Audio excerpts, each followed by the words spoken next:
Site visit certificate అనేటువంటిది 2025 మేలో పెట్టినారు మీరు. నేను ఒకటే అడుగుతున్న గవర్నమెంట్ను, ఈ 2025 మే నుంచి మీరు ఎన్ని టెండర్లు పిలిచారు, ఎంతమంది సైట్ విజిట్ చేసినారు, ఎంతమందికి సర్టిఫికేట్స్ ఇచ్చారు, ఎంతమందికి ఇవ్వలేదో ఒక వైట్ పేపర్ రిలీజ్ చేయండి.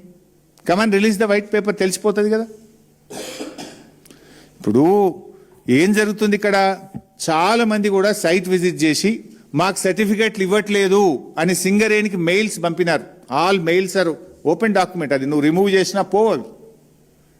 సింగరేణికి మెయిల్స్ పంపినారు, ఫోటోలు కూడా జత చేసినారు, అయినా వారికి సర్టిఫికేట్లు దక్కలే. అంటే దీని పద్ధతి ఏంటంటే, సైట్ ఎక్కడైతే ఉంటుందో ఆ area GM site visit certificate ఇవ్వాలి. ఆ జిఎం ఆఫీస్కు పోతే ఆ జిఎం గారు సైట్ విజిట్ సర్టిఫికేట్లు ఇవ్వడు. లాస్ట్కి ఇక టెండర్ 5 గంటలకు లాస్ట్ అయిద్దనంగా, సాయంత్రం 5 గంటలకు టెండరు దాఖలు చేయడం లాస్ట్ అంటే, మధ్యాహ్నం పూట బ్యాక్ డేట్లో 2కో 3కో 4కో వీళ్ళు చెప్పిన వాళ్ళకి సైట్ విజిట్ సర్టిఫికేట్ ఇస్తాడు, మిగతా వాళ్ళకి ఇయ్యాడు.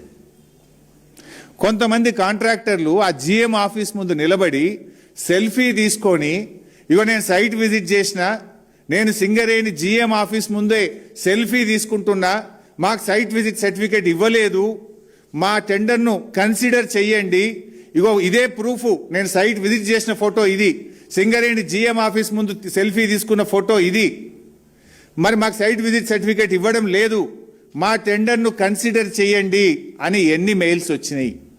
అనేక మంది మెయిల్స్ పంపినారు. లైక్ ఎన్సీసీ కంపెనీ మెయిల్ పంపింది, జిఆర్ఎన్ కంపెనీ మెయిల్ పంపింది, మహాలక్ష్మి కంపెనీ మెయిల్ పంపింది.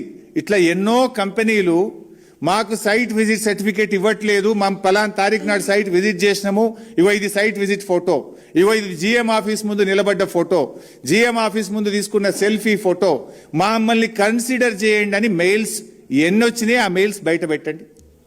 నేను పెట్టమంటే పెడతా, మీరు పెడతారా నన్ను పెట్టమంటారా? సైట్ విజిట్ సర్టిఫికేట్ మాకు ఇవ్వడం లేదు అని జిఎం ఆఫీస్ ముందు నిలబడి సెల్ఫీలు తీసుకొని మీకు పెట్టింది నిజమా కాదా? మీకు నంబర్ ఆఫ్ మెయిల్స్ వచ్చింది నిజమా కాదా? ఇంతకంటే ప్రూఫ్ ఏం కావాలి? నా దగ్గర ఫోటోలు ఉన్నాయి, వీడియోలు ఉన్నాయి, ఈమెయిల్స్ ఉన్నాయి. టైం వచ్చినప్పుడు మీరు ఎంక్వైరీ సిట్టింగ్ జడ్జితో ఆదేశించండి, నేను అన్ని సబ్మిట్ చేయడానికి రెడీగా ఉన్నా.